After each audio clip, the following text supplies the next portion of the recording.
Catch the Torah wave, everybody. Welcome back to another episode live from Jerusalem with Rabbi Chaim Goldberg and our Genesis class. This is a class I look forward to every week. And so let's just jump right in and see how the rabbi's doing. And we're joined, as usual, by many, many people from around the planet in the Zoom room. So let's just see how the rabbi's doing. Shalom, Rabbi. We're going to turn the class over to you. And take it away, sir. Hi, everybody. Good evening. Oh, Netzach also. Oh, yeah, it's good to see you all. Oh, I see here a lot of people. Good to see you all. And it's really great blessings to be together, all of us. I'm a bit excited. Next week, we won't have a lesson here because I'm going to have a lesson live in Canada. I'm driving to Canada. I'm flying to Canada, okay? And I'm going to meet, by the way, Dan is giving us the opportunity. On my way back, I'm going to see another two communities of the Noahide. One is in Vancouver. Yeah, sorry. I'm a bit confused with both of them. And another one in Germany on the way back. So it's a bit exciting, all this journey that we're doing. And thank you, Dan, for that. And hope to see you all. Hey, Dan, we're going to do this live somehow. I don't know. You will tell me when I will be there. So it's a bit with a lot of preparation. And if I'm doing preparation, I'm sure that Dan is doing much more than me. So blessings for that also. So the next coming 2 weeks, we won't have lesson. This is why I want very much, if it's okay, we will start. Let's start. Okay, let's learn. This is the main thing that we joined here together so we can learn things. And I'm trying every time to give you fundamental, I will say, basics of the Hebrew nation through the Genesis class. We finished all the debate between Jacob and Esau about the blessings. We learned. If we'll open chapter, what chapter was it? I don't remember the number of the chapter. Just a moment. Let's share the screen and open it. We've learned, if I remember correctly, it's 26. 27, 28. 27. Yes, it's 27, 28. Exactly. But we need to remember what happened at the end of 26. Okay. The end of 26 is starting with two verses, or finishing with two verses that are very important verses, because now, after we spoke about the blessings, in a moment I'm going to say something very important about those blessings and what exactly happened. I'm going to remind us, but a very important thing to see that the main question that Isaac and Rebecca are confronting is how to continue the building up of the Hebrew nation. Don't get confused. It's not the Jewish nation. The Jewish, it's only part, the Judah part, okay? Jewish nation, it's only a part of the Hebrew nation. The Hebrew nation in the Bible time was a full nation with 12 tribes, and then it got splitted to the north kingdom of the Israel kingdom and the south kingdom of the Judah kingdom. Okay, now, because of all sorts of reasons, as it's written down in Kings book, second book of Kings, we know that the Israel kingdom got lost. The 10 tribes, they got lost. We don't know exactly where they are today. There are few tribes in Africa, and also a few tribes in India who are claiming that they are the 10 tribes. But we don't have any roots for that. We don't know exactly that it's true. So the Israelite kingdom got lost. And we stayed with the Judah kingdom. Of the Judah, some of the Levitics, and also a part of the Benjamin. Those are the main, I will say, groups that stayed with us. And because it was the Judah kingdom, when they went out to the exile to Babylon, they were called Jewish people. And it's written down in the Bible, and especially in the Esther book. In the Esther book, it's written down that we are Jewish. And since then, along history, we were being with I will call it a passport of the Jewish nation. But we're not the Jewish nation. We are Hebrew nation. It started from the Hebrew nation, and we are just part of the Hebrew nation, of the full Hebrew nation. It's not the Jewish. Now, and I think I also said that once, but we can always remember the main principles. Only when the emancipation came to the world, this is where the people who are in charge and I will say, who are holding the main part of the country, they demanded from the Hebrew people to do a separation between their religion as Jewish and their nationality as you are French, you are Belgium, you are Germany, you are Jewish Germany, you are Jewish French, you are Jewish, you just like you have someone who is holding the Christian faith, you're holding the Jewish faith, but it was never like that. It was always, until 200 years ago, it was always the Jewish or the Hebrew kingdom of the Jewish state, of the Hebrew state, not the Jewish, of the Israeli state. Yeah, ethno-religious. They were ethno-religious, yes. Exactly. Ethno-religious. Now, the continuous of Isaac and Rebekah, this is what their main problem. Let's read for a moment verses number 34 and 45. 33, and he named not 33, 34. 4 and 5, yes. And Esau was 40 years old, and he married Judith, the daughter of Beeri the Hittite, and Basemath, the daughter of Elon the Hittite, and they were a vexation of the spirit to Isaac and Rebekah. This is just the chapter before Isaac wants to give the blessings to Esau. But we see that also Isaac was a bit annoyed from Esau's wives. Okay? Now, but it will help us to understand what's happening. We have here now a full story that explained all this thing of the blessings. And at the end of the story of the blessings, so we need to jump after chapter 27, okay? We have all this issue of the blessings. And now we saw that Esau is saying, when my father will die, I will kill my brother. And when Rebekah is hearing this, so please read verse number 42 and 43.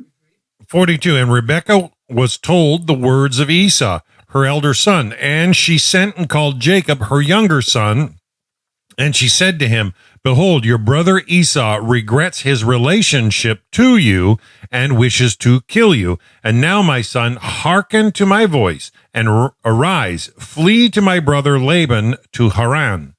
So she's saying to him, go to my brother, right? Go to my brother. And you can sit down with him dwell with him for a few years until your brother will conform himself and will want to try to kill you. Fair enough.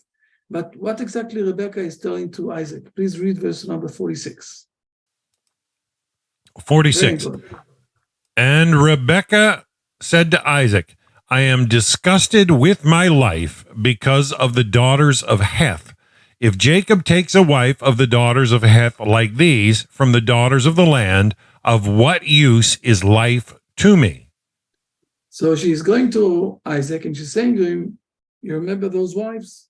We have a story inside, but never mind the story. Remember his wife? His wives, it's not for me. I don't want to be with this. This won't be able to continue the Hebrew nation. We need something else. My life is really exhausted, depressed. I don't know how to call it even. Okay, and let's continue on. Now let's see what exactly is happening. What Isaac is saying to Jacob. Please read the first the first 5 verses at this point of time. Yes, please. And Isaac called Jacob and blessed him, and he commanded him, and he said to him, "You shall not take a wife of the daughters of Canaan.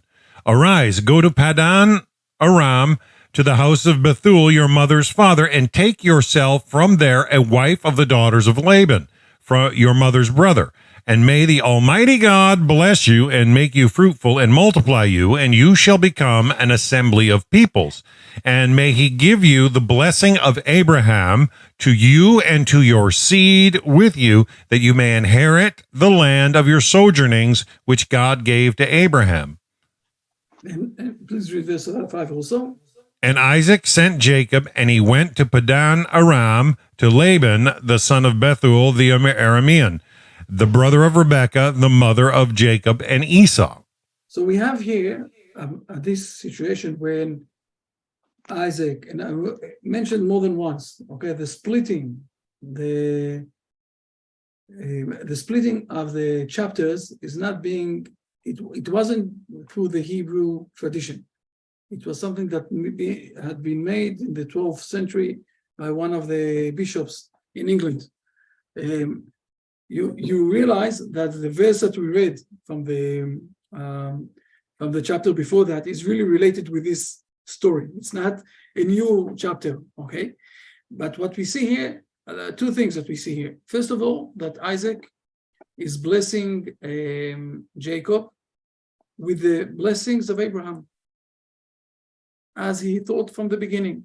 And we said that the blessing in the beginning that he wanted to give Esau for Jacob was a different blessing. At the end, Jacob took also the other blessing. But the blessing of Abraham, that is related also with who is going to be your wife from the family of, we call this is a family of Abel. Still, you're not going out to the Canaanian women yet. You need to stay with the family of Abraham. In a moment, I will explain this. And this will give you also the blessing of Abraham. What is the blessing of Abraham? Part of the blessing of Abraham is also to be fruitful and multiply, okay, to become assembly of people, and to be blessings for the rest of the world, just like Abraham was. And this is what Isaac is asking Jacob to do. You're going now to your destiny. And from the beginning, this is what he thought.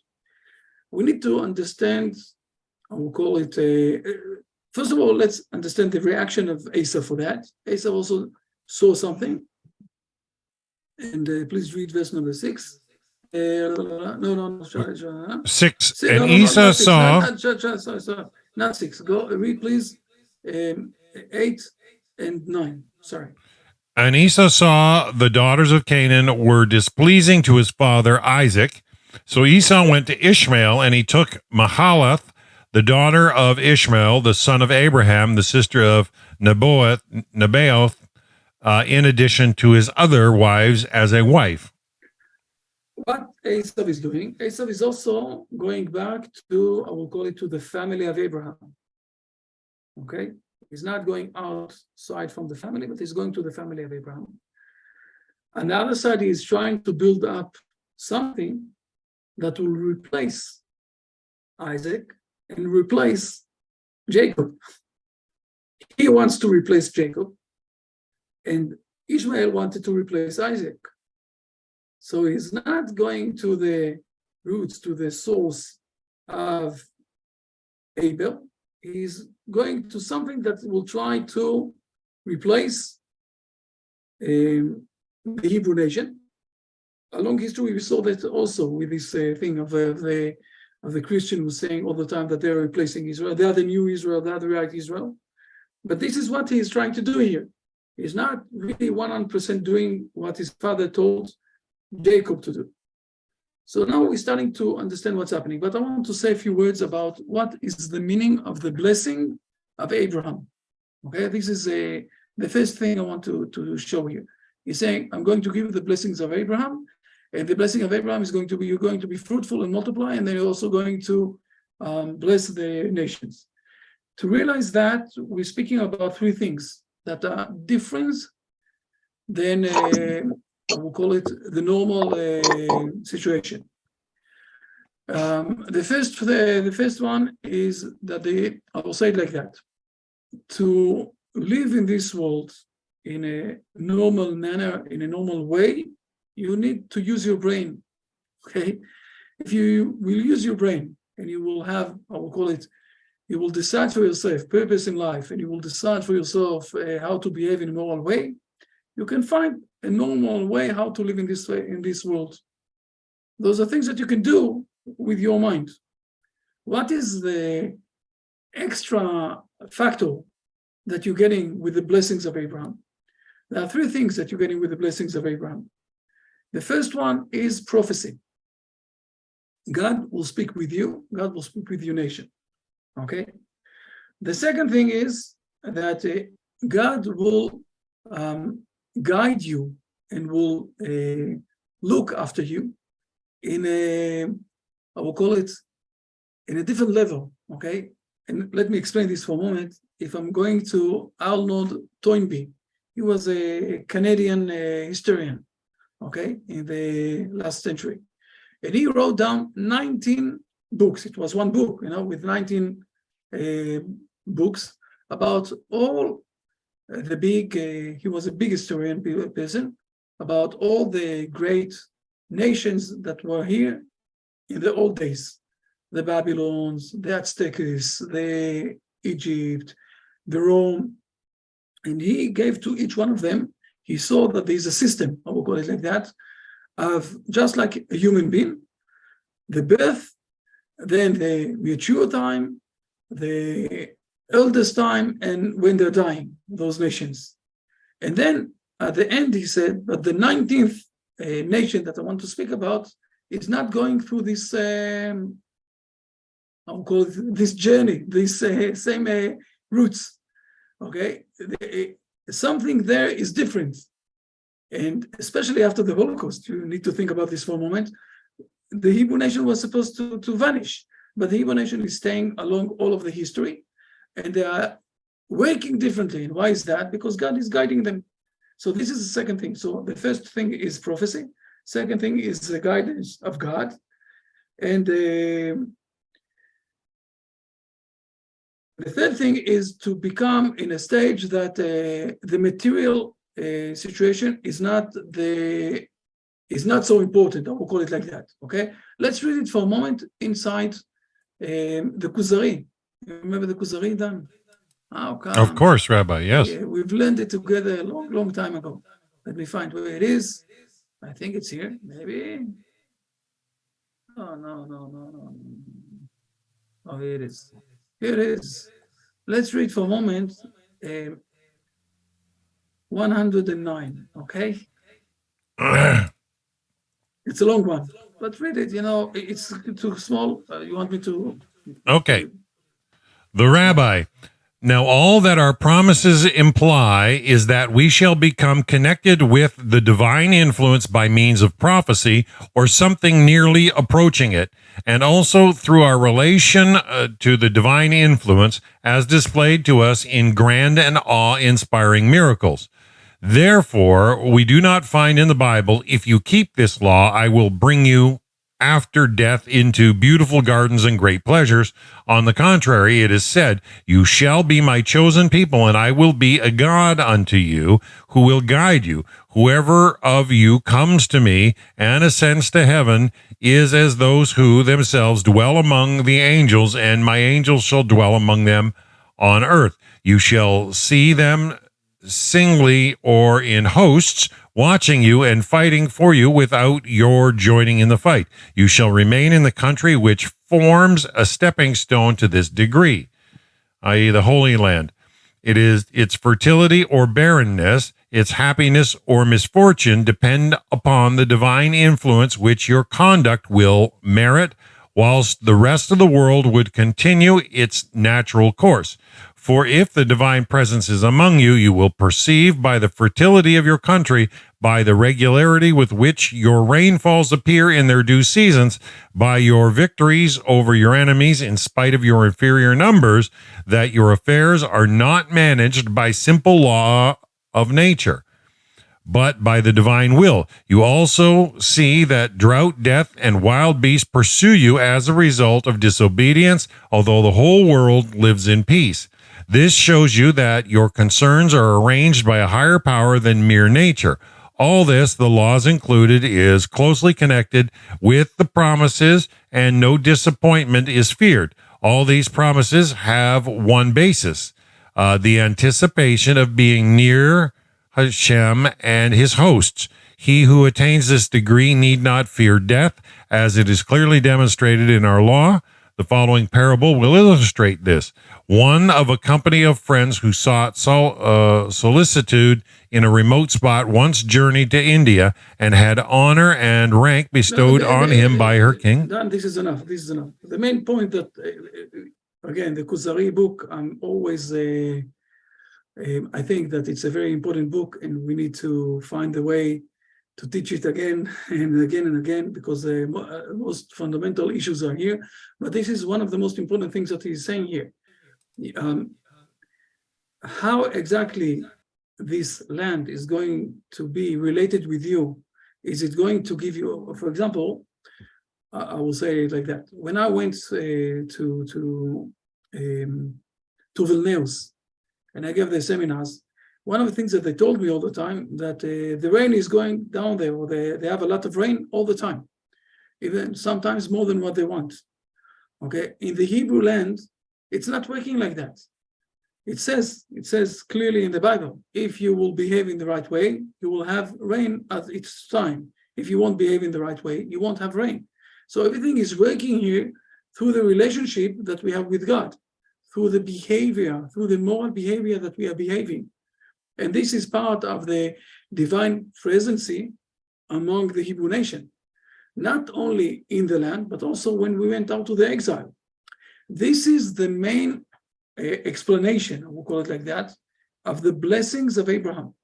When God is blessing the Abraham, that he will lead him, that he will be with him, and then this blessing is passing on to Isaac, and then this blessing not to Ishmael, to Isaac, and then this blessing is passing on to Jacob, as we're reading here, not to Esau, to Jacob. This is the main thing. Jacob is going to hold this issue and to bring it to the world.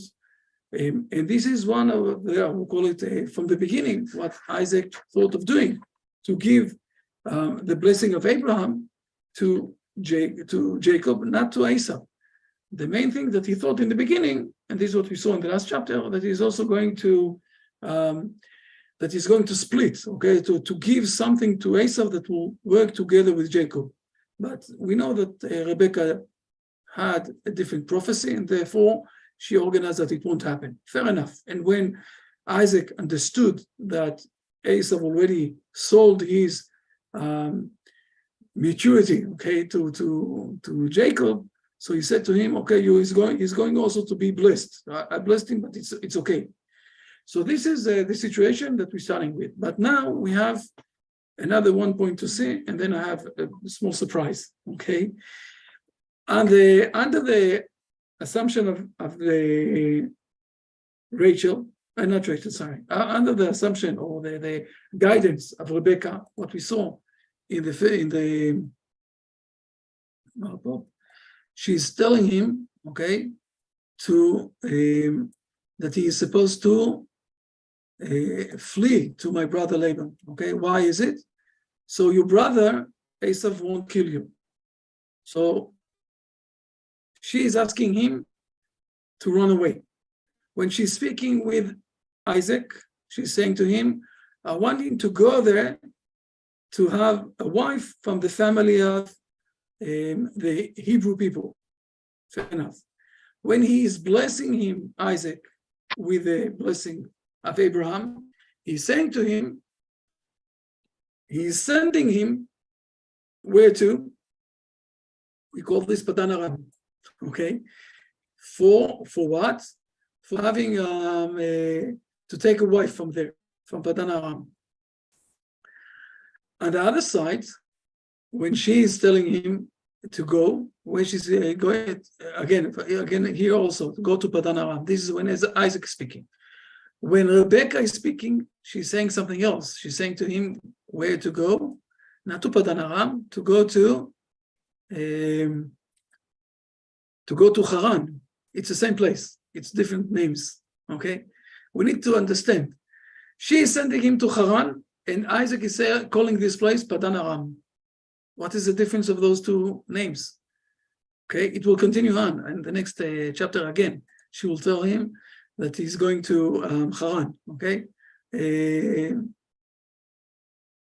sorry, when Jacob is going out. Okay, Jacob left Beersheba, where to? Padan Aram. To Haran, not to Padan Aram. What is the difference of the name? Yes, what is the difference of the names? What is the meaning of those differences? Another difference that you can't really find it in the English, it's not always showing the same thing. He went out, okay? The word Vayetze, he went out. He's going towards something. He's not just fleeing out. He's not just running away. Sometimes you're running from something. Sometimes you're going towards something.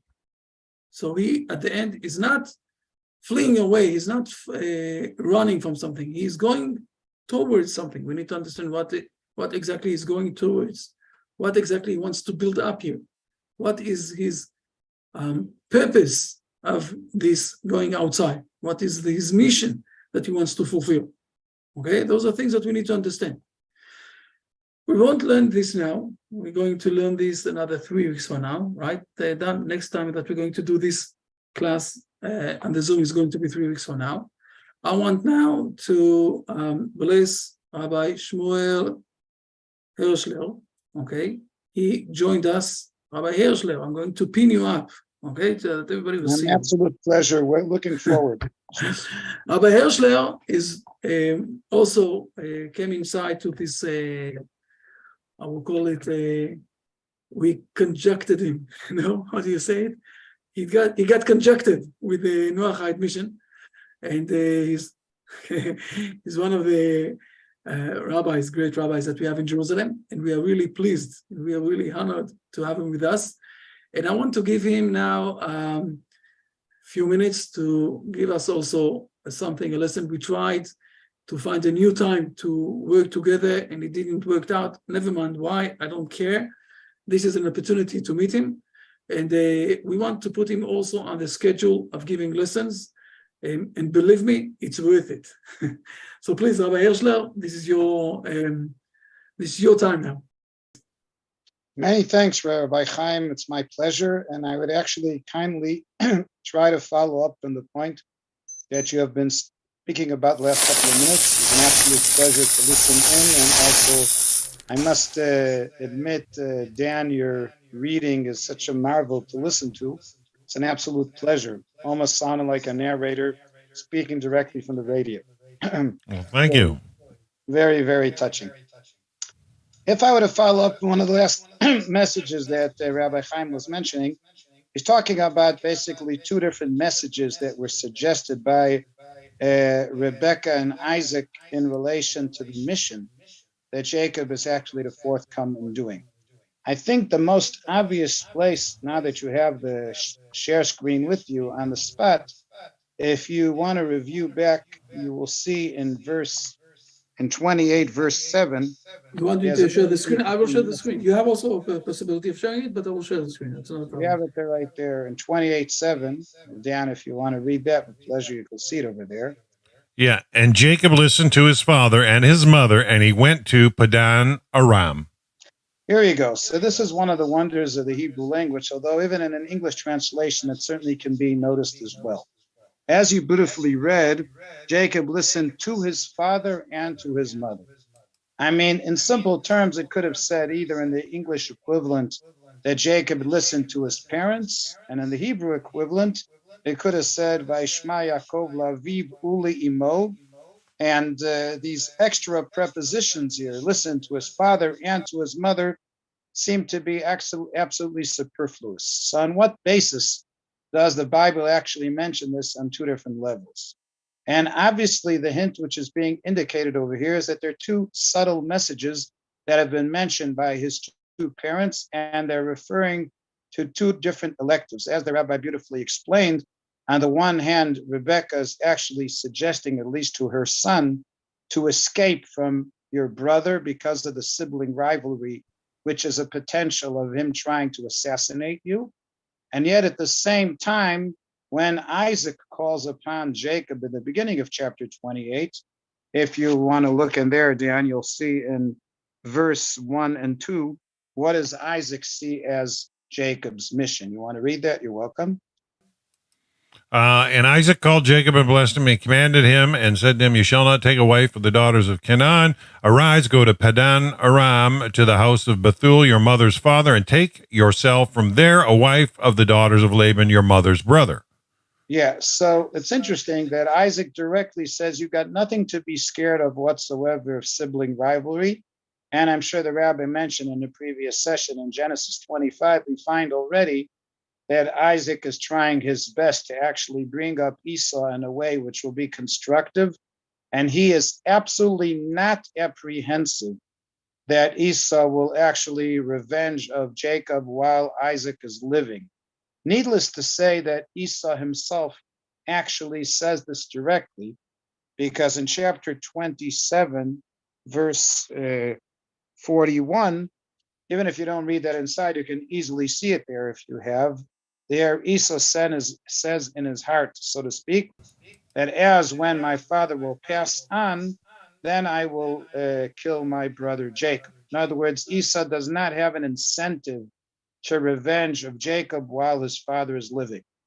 As you can imagine, the reason being for this conduct from the side of Esau doesn't necessarily indicate sympathy towards his brother, but rather more respect that he has towards his father. And during the course of Esau's life with his father, he seems to continuously have respect for him during the course of his lifetime.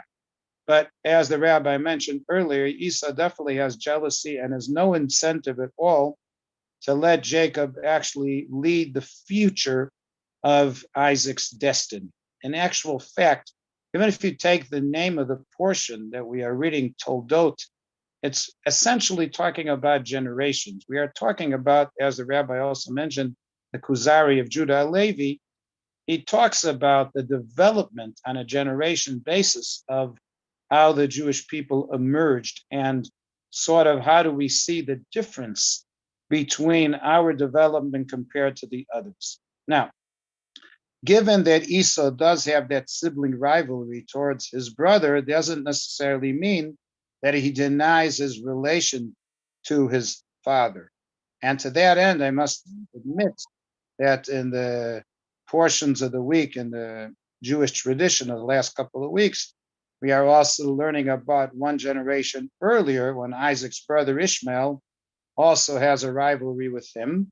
And to the same level, though, although on a different basis, Abraham has a lot of respect or tries to give Ishmael a chance as well, even though that's what you'd call in English not his kettle of fish.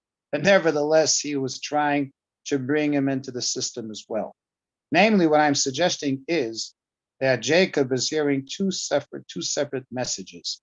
He is hearing from his mother that indeed Esau intends to plot to kill him. But at the same time, he hears from his father, you're going to go proud. You are going to depart from your current place of residence, and your intention is to get married. Now, you don't have to get married as a refugee who's afraid his brother's going to kill him. Rather, you're going to go with your own way of life, your own mission that you have, and you will find a partner, or maybe more than one partner as it ends up at the end, to share that mission that you have. And to that end, what the rabbi mentioned earlier, that Isaac is actually blessing Jacob, as you read beautifully, Dan, earlier, that you will be given the blessing of Abraham. That's part of the same thing, because Sarah said to Abraham that when it comes to the future, I only see the destiny of our family, O-U-R, through Isaac and not through Ishmael. And likewise, Rebecca has her insight as well. she also sees that the destiny of Isaac's future will come through Jacob, but not through Esau. Not that there isn't a role for Esau to play in the world, but not that special mission related to the Holy Land, which is definitely, as the rabbi mentioned, designated for Jacob from the very beginning. Even when Rebekah tried to offer Jacob in somewhat of a trickery fashion to receive the blessing of his father, that was not related to the blessing of the Holy Land. That Isaac gave to Jacob when he knew completely who he was speaking to. And that you can see again in the beginning of verse 1 of chapter 28. Isaac calls upon Jacob, blesses him, and commands him, meaning he knows completely who he's speaking to. Although his eyes were dimmed at that stage, it doesn't mean that he didn't have the understanding who he is blessing at that particular moment. And seems to be crystal clear that he knows what the mission is. Consequently, if the mission is straightforward, the person who is going to bring this to maturity, and I'm sure some of the ladies in our crowd would be happy about this, the truth is that Jacob's partners are the ones, the female partners are the ones who are going to make it work. And in actual fact, I'm not saying this to flatter you, but the truth is it's been this way from the time of Sarah, who to her the mission was obvious. Rebecca knew exactly who amongst her two children is the one who is more befitting for the mission. And of course, it goes without saying that Jacob's eventual two wives, Leah and Rachel, are clearly involved in the process of developing that insight towards the future.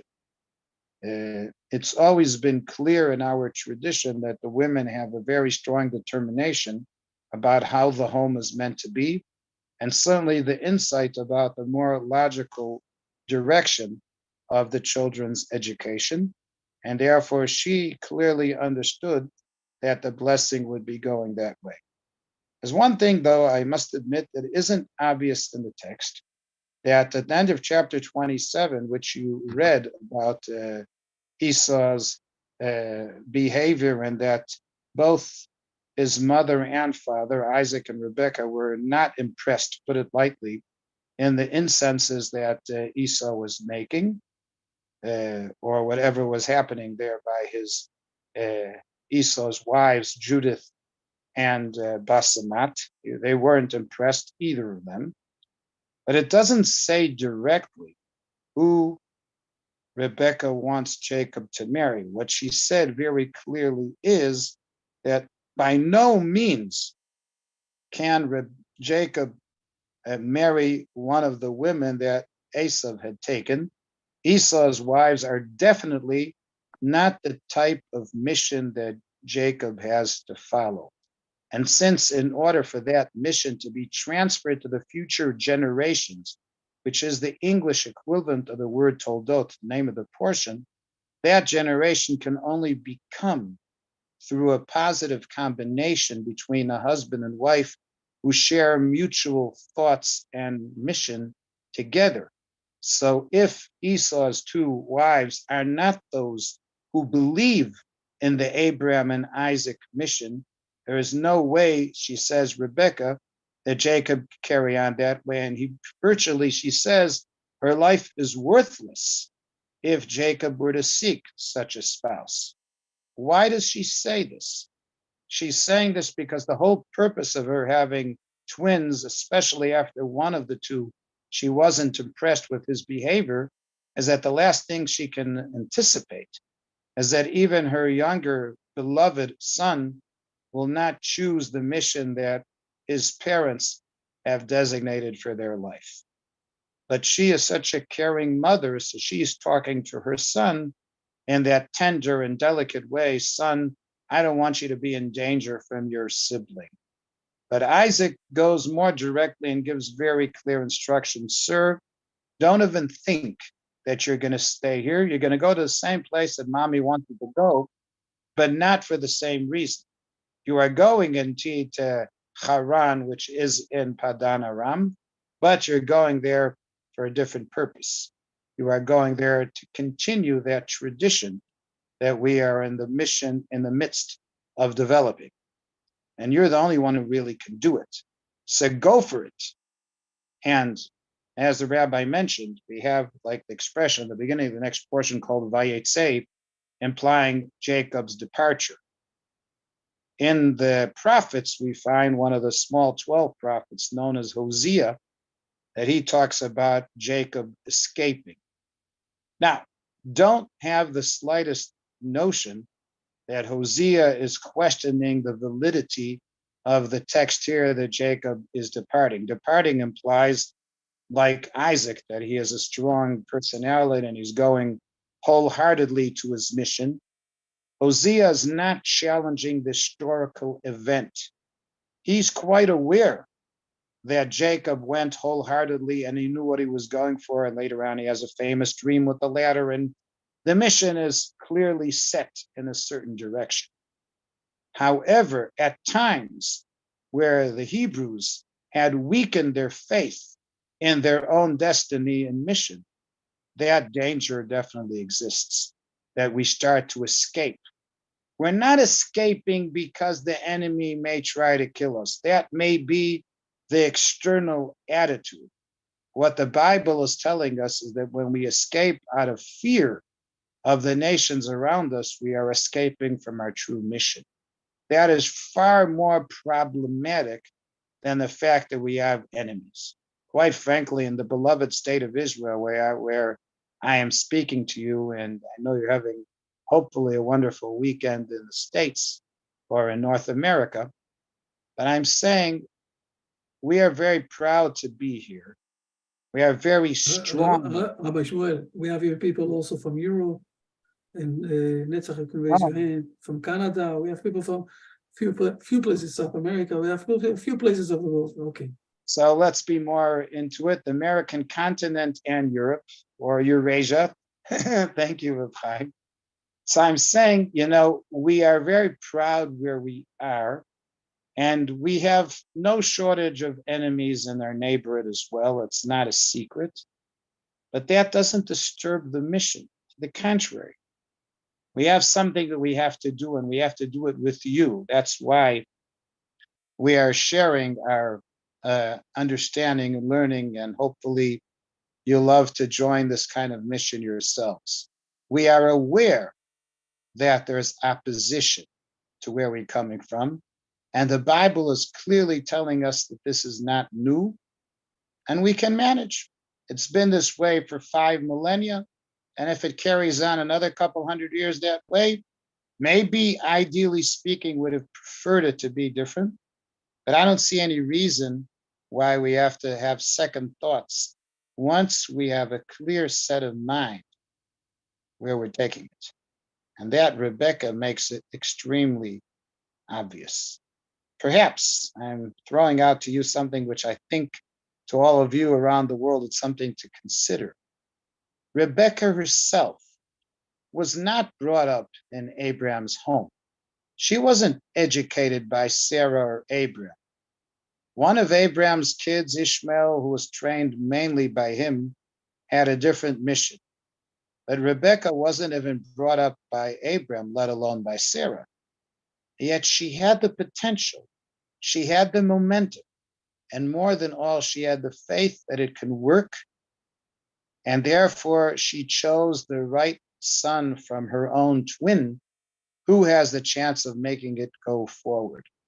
And I think Isaac had a tremendous respect for that insight that she had, because with all due respect, he was brought up in a more, I don't want to say naive because it sounds like a little bit detrimental, but he was brought up in a righteous home from the very beginning in the positive sense of the word. But sometimes when you're brought up with such an education, you don't always have a perspective how to handle in the so-called real world what's going on. Whereas she was brought up in the real world with its pressures and faults and prejudices, which weren't necessarily what she was looking for. And because she went through all this and yet found her way into the correct mission, that's why we have a tremendous obligation towards her. And indeed, if I get back to that keynote verse, which Dan, you read so nicely in verse 7, that Jacob listened to his father and to his mother. You know, in English, the truth is not only in the English language, but in English, it's obvious. When I say I hear, that doesn't mean that I'm not deaf. That's only one connotation of the word. I hear means I associate with, identify with, I understand what you have in mind. Jacob is listening and he hears the call of his father, the call of his mother. He's aware of the mission that they are sending him, realizing that these are two separate missions that partially stem from the two different backgrounds that they come from, and both are leading in such a beautiful journey to a mutual mission. They don't have to start from the same point. They have to find common ground. When a husband and wife, before they actually wed, find their ways together and find mutual purpose in life, it's so nice to see how the two people from distant or not certainly different backgrounds find common ground. If that's true on a couple basis, it is all the more impressive with people that have a different background who find a common ground with yourself. And that's really part of, I don't know if you would join me, but I certainly welcome to feel that part of my prayer this afternoon for you and this evening for me is to find that common ground between us. Because after all, we definitely believe in a similar mission, definitely in relation to where history is taking us and the speciality of the blessed country that we are in, not disregarding your natural loyalty to the countries where you live. But after all, this country has always been blessed by the three major world denominations, but most important of where the Bible brings us into this country. And that certainly was something that both Rebecca and Isaac appreciated, each one coming from a different background. I like to suggest one thing to Rabbi Chaim. I don't know if he would agree with me, but it's possibly part of the interpretation here. He mentioned correctly, and so did you, Dan, while reading, that we have the difference between Haran and Padan Aram. The word Padan actually utterly means like a partnership when you're talking about two animals that are riding together. And essentially, Aram has two different cities. One of those of you know the Middle East, Aleppo, Aram Tzova, that's the second largest city in Syria after Damascus. And the other one, Aram Naraim, refers to the rivers which are in this area. That could be true. But if I were to take it slightly homiletically, it's not only a geographical definition. It refers to a twin that are bringing Yaakov or Jacob to his place. He is coming with the powers of both his father and mother's upbringing when he's about to meet his future wives himself. They also come from a background, a much more challenging background and far less righteous than where Jacob is coming from. And Jacob, who was not a spring chicken at this stage already, has to all of a sudden accustom himself to a world that was different than the dream that he heard at home by his parents or maybe even by his grandparents. And that's also part of our mission, because we can't, by any way, ignore the neighbors that we have here or the religions where our people live around the globe. There are always other people in the background, and we strongly believe that the encounter of the peoples with the Bible and with Judaism and with Israel, something that with proper training and communication should be the mission of how to bring other people to understand it as well. And I would like to offer you, if you want to ask a number of questions, maybe I spoke a little bit too direct, didn't give you that much participation, but I wanted you to get a little bit of an exposure where I'm taking things. And I admit that I was listening very keenly to what you, Rav Chaim, and the participants were discussing. And I thought the most logical thing would be is to follow up within the subject matter that we are dealing with, because since that has been your subject for today, would make all the more sense to try to follow up that idea of creating common ground for a mutual mission that we can share together. And as Isaac and Rebecca came from different backgrounds and found that common ground, and eventually Jacob with his two wives as well, we can find that on a more practical level between the backgrounds that we all share, even if they're slightly different, but we have a common mission, which I think can make our lives and the world a better place to be. Clearly, the Bible seems to indicate that Abraham, after the flood, the deluge, had already brought a change upon the world, and Isaac, all of a sudden, with his direction, is also bringing new development. Slowly but surely, Genesis is indicating a whole bunch of beginnings that are starting, each one developing a new start and giving us a better place to be in. So I'd like to open the floor to you if you'd like to ask them. Thank you very much, Rabbi Shmuel, first of all, for the things that you gave us, like a river that is not stopping, continued and continued with things. With the Padan Aram that you mentioned, it is one of the explanations, and thank you very much for that. It's a beginning. I'm going to give another 3 weeks from now also a moral explanation, moral behavior that we can learn from these differences that we have between Isaac and Rebecca. But this is your time. You can ask Rabbi Shmuel, you can ask me. This is an opportunity to also to speak with Rabbi Shmuel, so you can find him.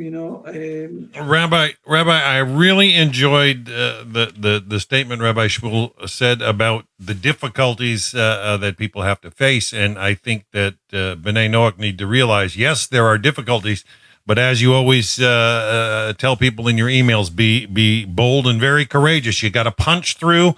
And a lot of times, even though there's difficulties, if you keep your eye on that common goal, Hashem's hand will move with you, and you can accomplish great things in this world and make the world a better place. Amen. Absolutely. Amen. Travis, I can't believe that you have no questions. Please. Well, I'm still processing a little bit of it. Well, there was a lot of information there. And so I'd like to get, before I get a question together for Rabbi Shmuel, I'd rather wait just a minute and let me process it, because I think I know what he's saying. I just want to make sure. No, it's okay. It's okay. It's okay. Fine. Looking forward to you when you'll be available. All right. Yes, of course. Here it is. Now we see each other. Yes, excellent. No one else have any questions yet? It's okay also. So it was, like getting suddenly so much information from Rabbi Shmuel. It's also something that, amazing. Nothing from Bart or Netzach or even Lara? I am processing as well. I think Lara's got her hand up. Yes, Lara. Lara is also, just a moment, I must say something, Lara, okay? I know that we didn't share this with you, but last week we sat, Rabbi Sheriki and me, with a rabbi who is a Turkish speaker fluently, and hopefully he will join us also soon, very soon. Yes. And this will, we have something like 100 million Turkish people who are waiting for us. I'm so happy to hear that, Rabbi. I'm so happy because I think we did the groundwork and we're pulling people slowly but steadily towards Torah, and a lot of people are very excited and they want to learn more. But I have a quick question because our time is going up. Thank you, Rabbi Shmuel, for your instructions. On Pleasure. chapter 27, I think if you don't mind putting it back, there's one part of the writing that it just got stuck in my mind. It might not be along with the whole theme that we discussed, but where it says,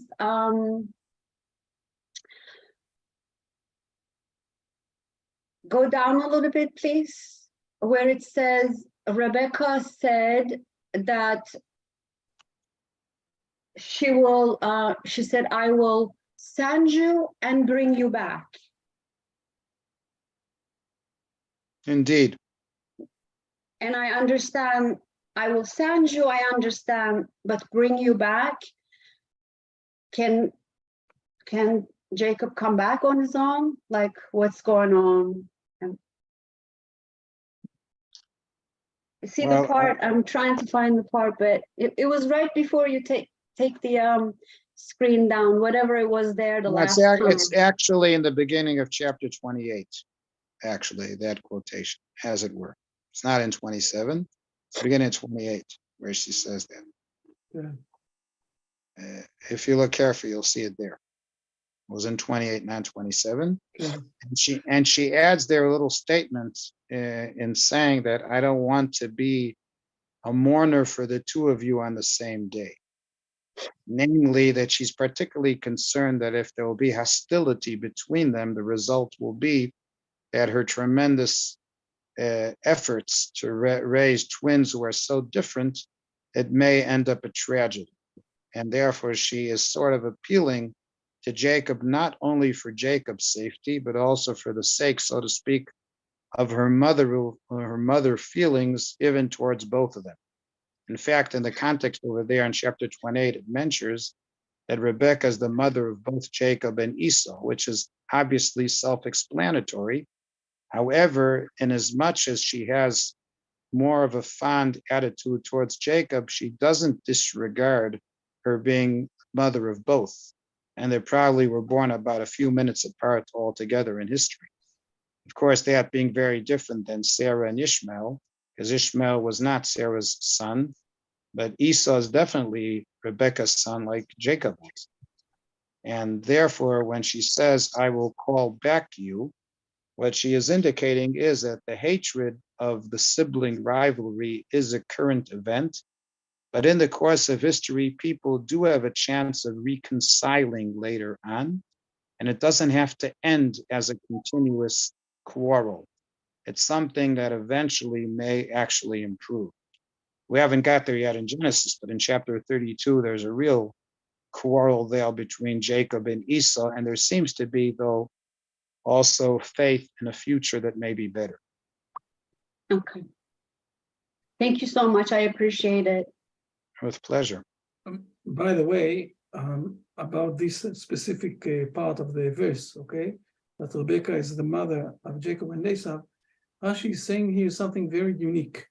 He's not saying this all the time, but we have something like 30 times that he's saying it. You can read it here. You see, Dan. You can read the this mother one. of Jacob and Esau. I do not know what this teaches us. We already know from the narrative that Rebekah was their mother. Now, when Rashi is saying something so simple and so obvious, so for sure we have something to hide here. And we know that Rashi is being written down with a lot of profound understanding. The truth is that he is saying here, in his times, in his life, that he was living in France among the Christian people that are related with Esau. Esau is the destiny of the Christian world. He's saying, he's hinting, there is something here that we need to learn, but I cannot speak about this here loud and clear. So I don't know what is it teaching us today in these times. We will try to figure this out. This is one of the things that we will try to say or to explain. What exactly is the moral explanation and the guidance that we have from this small Rashi that is saying that he doesn't know what is it, that what is it trying to say to us in these days. Today, because we are not in a situation that we're supposed to be with a fear against the Christian world, we can start to speak what is the meaning of this verse. Because Rabbi Shmuel mentioned it, I'm telling you what we're going to speak later on. One of the things that we're going to mention. Fair enough.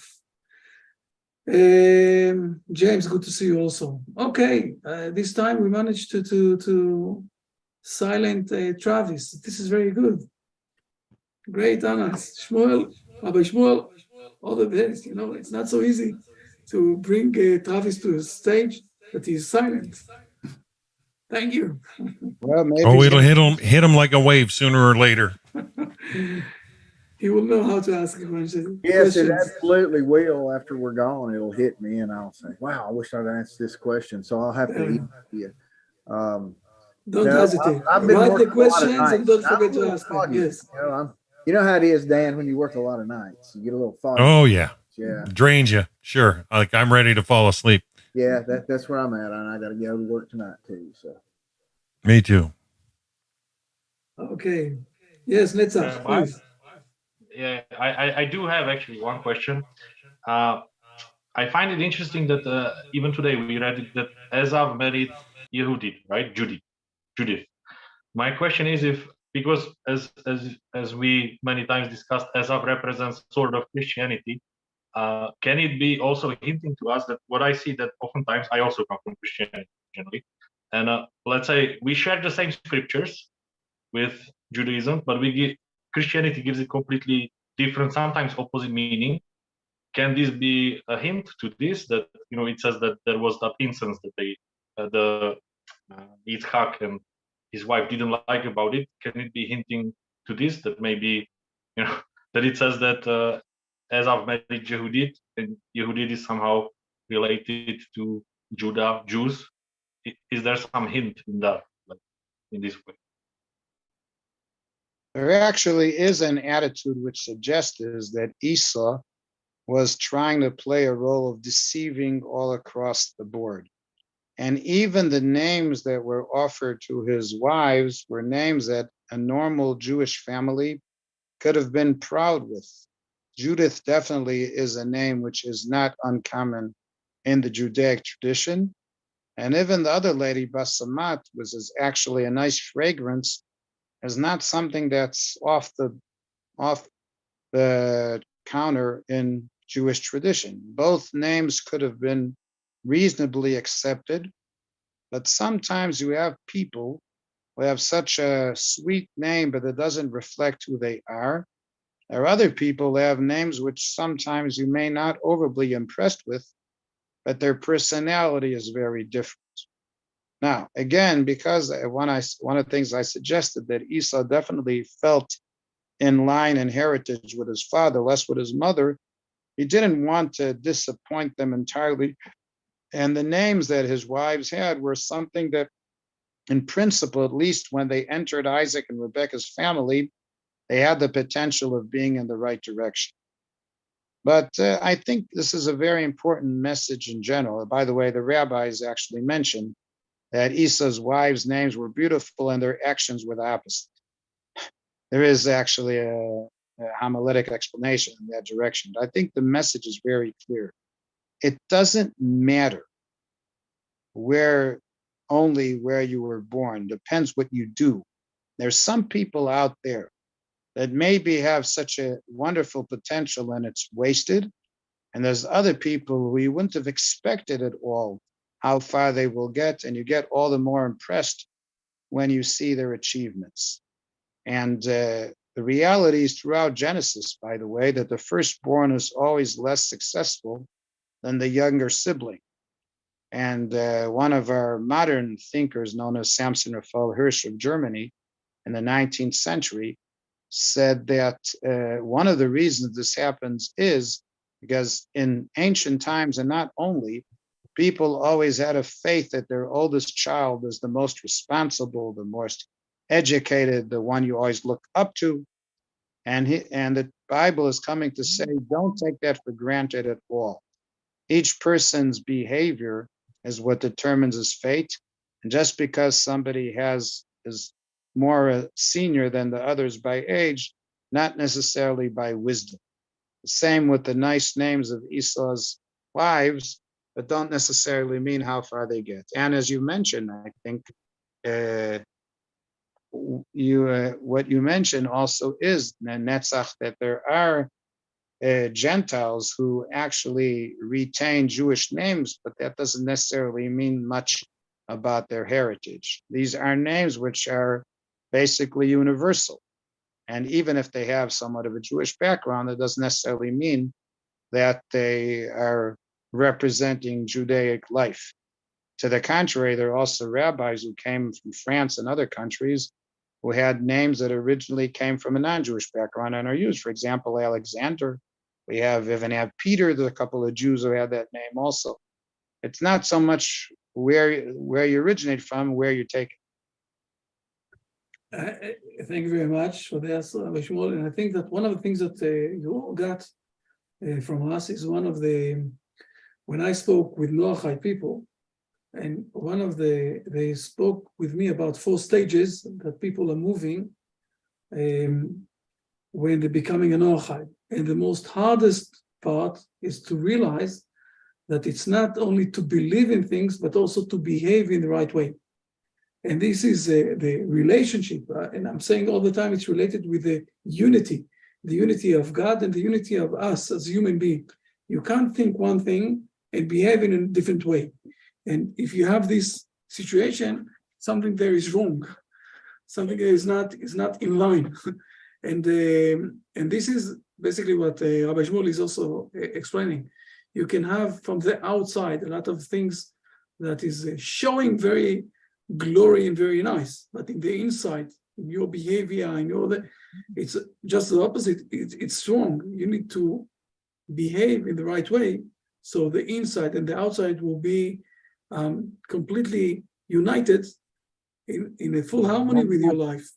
Not to have double standards and hypocrisy. Yeah, absolutely.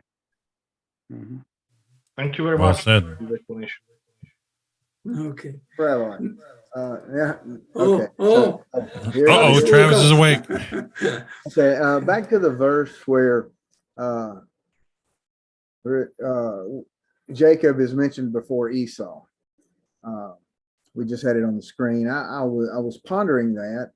Is it that she knew that Jacob was Jacob was more spiritually connected to his mother's good side than the animal side, whereas Esau was more connected to the animal. And so he was put to the rear. And if you look, the first issue or the first child born was Esau. He didn't receive the blessing. And then when Abraham, his first child was Ishmael, he didn't receive the blessing. It was his second issue. So is it that the first born already belongs to Hashem and the second born is the one that makes the interface with humanity? I like the idea that you're suggesting, but I would take it even earlier, back to the very beginning of Genesis, already in chapter 4, when you have the first 2 children in the world. And Cain, also his mother, claims that she had formed a person with God. So there is a point that the firstborn is theoretically, and maybe not only theoretically, closer in his nature to creation, certainly came first. But the head start, as I was indicating earlier in Rabbi Chaim also, that doesn't avoid the potential of a double standard. And there's no doubt that both Rebecca and Isaac would have been proud if Esau had technically an earlier head start, would have proved to actually act that way later on. Now, I'm not suggesting that all of what Esau was doing was evil either. That's not the point of the Bible. But as you mentioned correctly, when you're talking about the spiritual mission, it doesn't mean that we don't need some materialistic missions as well. And Esau wasn't bad at that at all. And Isaac wanted to take some of that potential that Esau had and to use it for good. And there's definitely what to do with it. But when you're talking about, that's what I was talking about quite a bit about the mission that started from Abraham and Sarah, Isaac and Rebekah, now Jacob with his few future wives. That spiritual mission was less conducive to what Esau was good at. And I think this is something that we also need to know in our families. Some of you have children and grandchildren, perhaps also, that we have to try to take their strengths and to focus less on their weaknesses. Everybody has weaknesses. However, to use the strengths that a person has and to use them for the better of themselves and for others, first of all, it improves their image. And secondly, its contribution to the world at large is something of importance. And to that end, there was certainly an opportunity and an attempt by both parents here to find the better of each one of the children. Yeah. And if Jacob is addressed before Esau, that's because we're talking in this case about the mission. I want to remind you that when Jacob comes to visit his father and Jacob speaks in divine terms, Isaac already identifies that it's the voice of Jacob. As I mentioned earlier in English, when you hear, it doesn't mean that you're not deaf. It also means that you understand and you associate. And Isaac clearly understood who was speaking from the context of what he was saying. Yes, sir. Might that be because the second born is held more for our inner faith, our inner mission with humanity, whereas Israel is the firstborn, and you have to hold that spot for Israel to be the firstborn of Hashem, whereas then the patriarchs become the secondborn for the world. I know I'm seeing things that it's just showing me that Israel is number one, and everything else falls behind that as far as interface and our faith and our leadership and our direction to Hashem. Israel has to be it, and the world needs to see that. 100%. Second every word you said. Okay. Fair enough. Okay, excellent. I think we passed already very much the time, and we are holding people here much more than what we promised or what we said that we're going to hold. Thank you very much, Rabbi Shmuel. Again, I'm saying that the My next great time, pleasure. the Thank next you. time Looking 2 forward weeks, to we see won't you. have a meeting with me. Maybe we will do something with Rabbi Shmuel. I will speak with Rabbi Shmuel and I will tell all of you. Okay, through Dan, we're going to publish everything that we're going to do.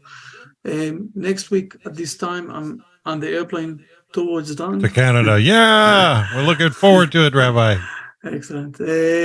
So we'll keep in touch and see you all another live, we'll see you next week and also, later on. Thank you very much. Have a pleasant day. Thank you very much, Rabbi Shmuel. You too, and wonderful week for all of you.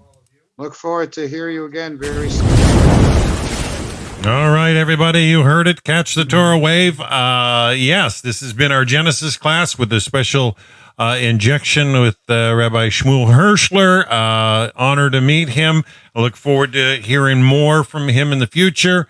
So we'll keep you informed when we're going to be posting classes next. As Rabbi Goldberg mentioned, we got our Noahide Society of Canada conference next week, and it starts a week from tomorrow, and a couple of days. We're going to have 8 hours long of sessions with Rabbi Michael Skobak. I'm really looking forward to that. I don't have permission from Rabbi Skobak yet to broadcast, Rabbi, but I'm going to have everything set up for it. So let's hope it all goes well. And so I'm meeting this Wednesday. I'm meeting with the people that are going to volunteer, and we're all going out for dinner. It's going to be a good time. And we're always trying to do something. And as difficult as it might seem, you keep punching through, and you can make the world a better place. So that's been our Genesis class for today. So we're going to sign out and wish you all a wonderful, wonderful week. Bye for now. Bye, everybody. Bye from Jerusalem. Bye. See you all.